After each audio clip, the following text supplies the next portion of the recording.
Az hazır yiyelim, çok iyi. Az. Pardon, başka bir şey değil.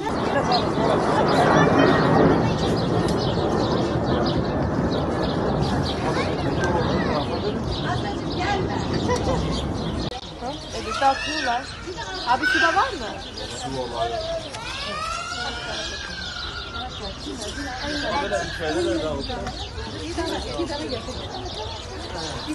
Öyle be.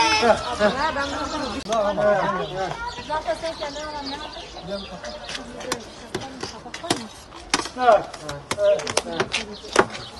Bakıyorlar içeri. Bir tane daha değil mi? Önünde ya.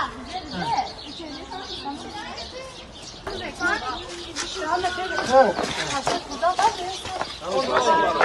Kaşık alabilir miyim kaşık?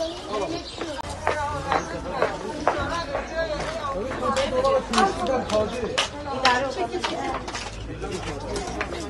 Götür.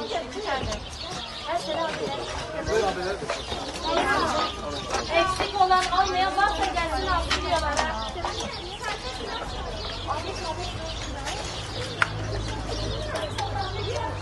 Az son. Ahmet.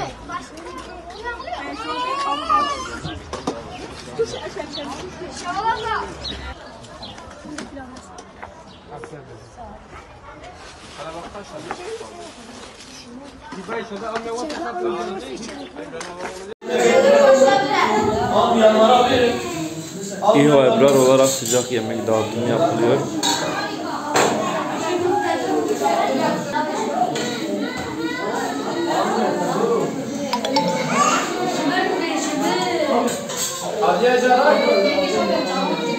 İHA Ebrar olarak Diyarbakır'da depremden etkilenen ailelere sıcak yemek yardımında bulunuyoruz. Allah hayırda bulunanların hayırlarını kabul etsin inşallah.